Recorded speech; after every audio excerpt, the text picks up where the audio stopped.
This episode's story was written by horror master H.P. Lovecraft and was written when he was only 14 years old, but published over a decade later in 1918. This is H.P. Lovecraft's The Beast in the Cave. The horrible conclusion which had been gradually obtruding itself upon my confused and reluctant mind was now an awful certainty. I was lost, completely hopelessly lost in the vast and labyrinthine recesses of the mammoth cave. Turn as I might, in no direction could my straining vision seize on any object capable of serving as a guidepost to set me on the outward path, that never more should I behold the blessed light of day, or scan the pleasant hills and dales of the beautiful world outside. My reason could no longer entertain the slightest unbelief. Hope had departed. Yet, indoctrinated as I was by a life of philosophical study, I derived no small measure of satisfaction from my unimpassioned demeanor. For although I had frequently read of the wild frenzies into which were thrown the victims of similar situations, I experienced none of these, but stood quiet as soon as I clearly realized the loss of my bearings. Nor did the thought that I had probably wandered beyond the utmost limits of an ordinary search cause me to abandon my composure even for a moment. If I must die, I reflected, then was this terrible yet majestic cavern as welcome a sepulchre as that which any churchyard might afford, a conception which carried with it more of tranquility than of despair. Starving would prove my ultimate fate, of this I was certain. Some, I knew, had gone mad under circumstances such as these, but I felt that this end would not be mine. My disaster was the result of no fault save my own, since unbeknown to the guide I had separated myself from the regular party of sightseers, and wandering for over an hour in forbidden avenues of the cave, had found myself unable to retrace the devious windings which I had pursued since forsaking my companions. Already my torch had begun to expire. Soon I would be enveloped by the total and almost palpable blackness of the bowels of the earth. As I stood in the waning, unsteady light, I idly wondered over the exact circumstances of my coming end. I remembered the accounts which I had heard of the colony of consumptives, who, taking their residence in this gigantic grotto to find health from the apparently salubrious air of the underground world, with its steady, uniform temperature, pure air, and peaceful quiet, had found instead death in strange and ghastly form. I had seen the sad remains of their ill-made cottages as I passed them by with the party, and had wondered what unnatural influence a long sojourn in this immense and silent cavern would exert upon one as healthy and as vigorous as I. Now I grimly told myself my opportunity for settling this point had arrived, provided that want of food should not bring me too speedy a departure from this life. As the last fitful rays of my torch faded into obscurity, I resolved to leave no stone unturned, no possible means of escape neglected. So, summoning all the powers possessed by my lungs, I set up a series of loud shoutings, in the vain hope of attracting the attention of the guide by my clamor. Yet as I called, I believed in my heart that my cries were to no purpose, and that my voice, magnified and reflected by the numberless ramparts of the black maze about me, fell upon no ears save my own. All at once, however, my attention was fixed with a start as I fancied that I heard the sound of soft approaching steps on the rocky floor of the cavern. Was my deliverance about to be accomplished so soon? Had then all my horrible apprehensions been for naught, and was the guide, having marked my unwarranted absence from the party, following my course and seeking me out in this limestone labyrinth? Whilst these joyful queries arose in my brain, I was on the point of renewing my cries, in order that my discovery might come the sooner, when in an instant my delight was turned to horror as I listened. For my ever-acute ear, now sharpened in even greater degree by the complete silence of the cave, bore to my benumbed understanding the unexpected and dreadful knowledge that these footfalls were not like those of any mortal man. In the unearthly stillness of this subterranean region, The tread of the booted guide would have sounded like a series of sharp and incisive blows. These impacts were soft and stealthy as the padded paws of some feline. Besides, at times, when I listened carefully, I seemed to trace the falls of 4 instead of 2 feet. I was now convinced that I had by my cries aroused and attracted some wild beast, perhaps a mountain lion which had accidentally strayed within the cave. Perhaps, I considered, the Almighty had chosen for me a swifter and more merciful death than that of hunger.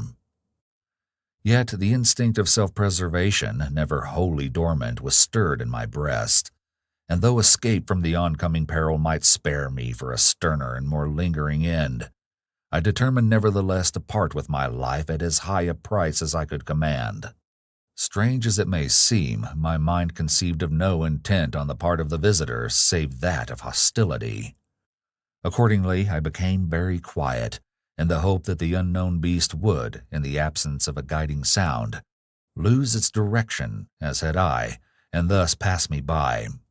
But this hope was not destined for realization, for the strange footfalls steadily advanced, the animal evidently having obtained my scent, which in an atmosphere so absolutely free from all distracting influences as is that of the cave, could doubtless be followed at great distance.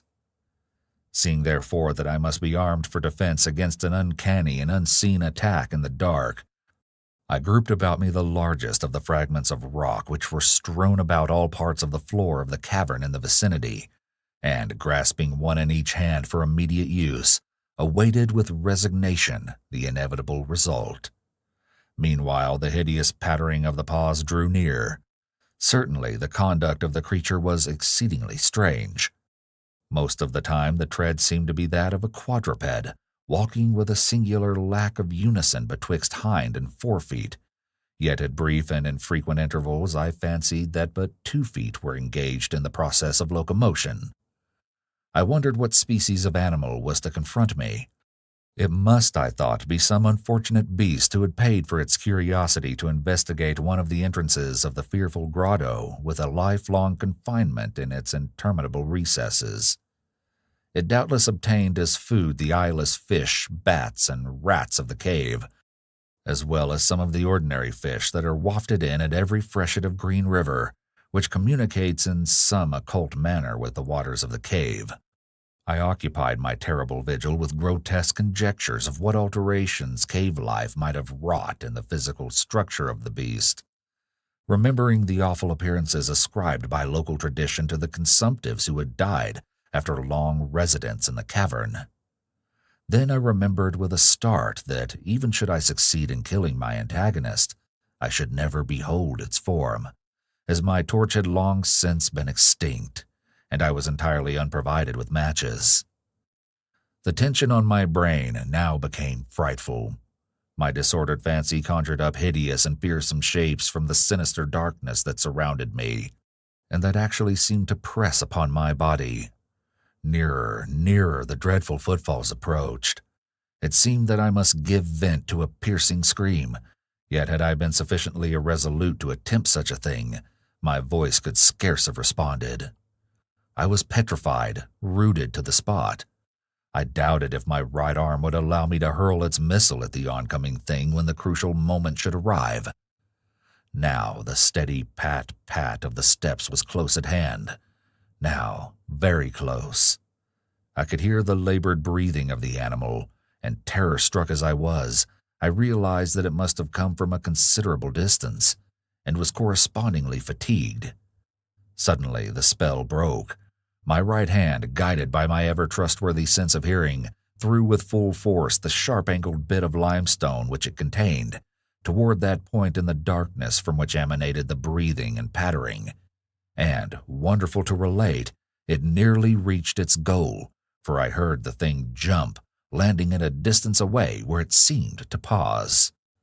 Having readjusted my aim, I discharged my second missile, this time most effectively, for with a flood of joy I listened as the creature fell in what sounded like a complete collapse, and evidently remained prone and unmoving.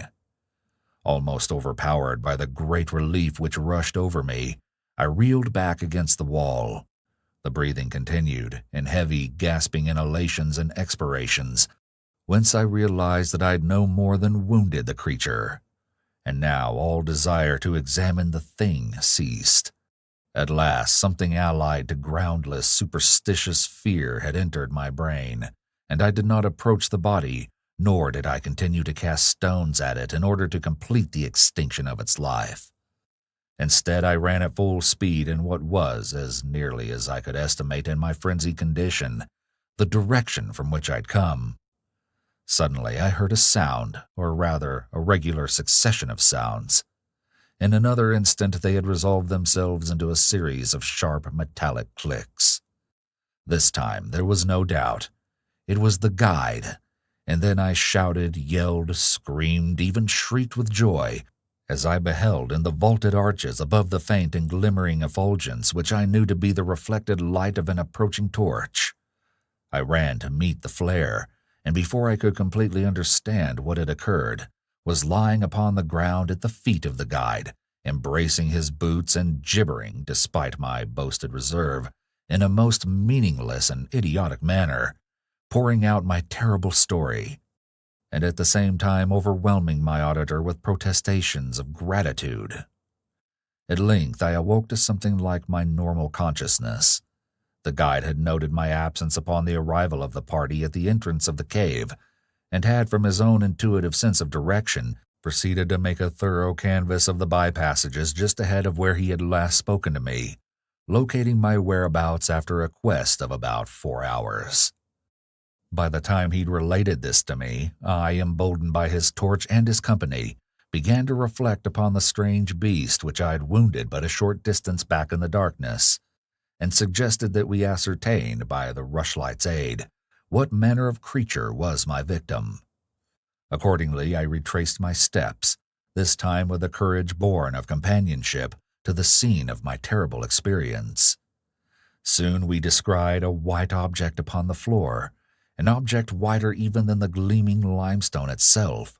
Cautiously advancing, we gave vent to a simultaneous ejaculation of wonderment, for of all the unnatural monsters either of us had in our lifetimes beheld, this was in surpassing degree the strangest. It appeared to be an anthropoid ape of large proportions, escaped perhaps from some itinerant menagerie. Its hair was snow-white, a thing due no doubt to the bleaching action of a long existence within the inky confines of the cave. But it was also surprisingly thin, being indeed largely absent save on the head, where it was of such length and abundance that it fell over the shoulders in considerable profusion.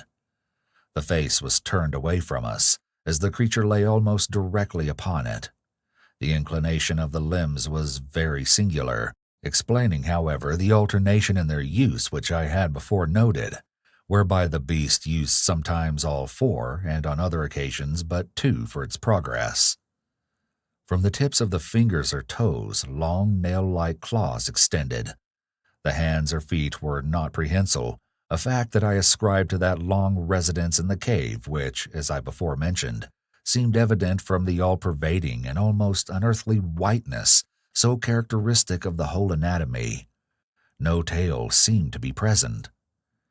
The respiration had now grown very feeble, and the guide had drawn his pistol with the evident intent of dispatching the creature, when a sudden sound emitted by the latter caused the weapon to fall unused. The sound was of a nature difficult to describe. It was not like the normal note of any known species of simian, and I wondered if this unnatural quality were not the result of a long-continued and complete silence, broken by the sensations produced by the advent of light, a thing which the beast could not have seen since its first entrance into the cave.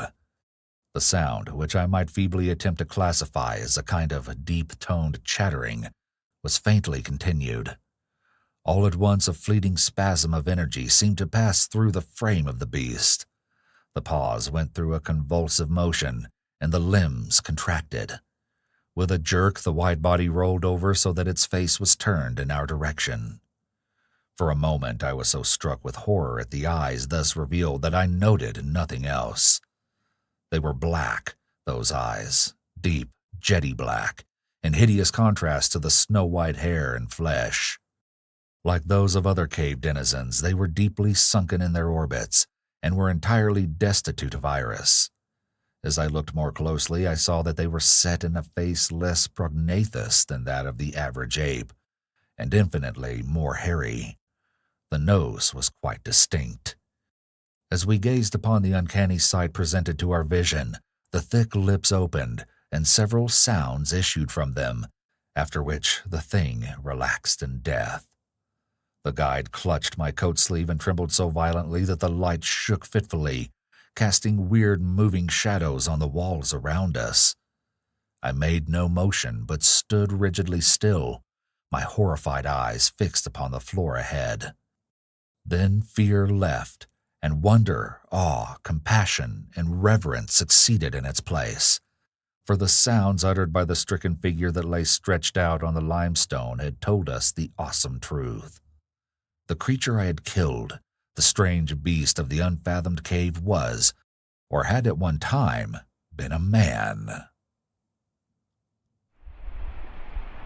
Thank you for listening to the Dark Volumes podcast.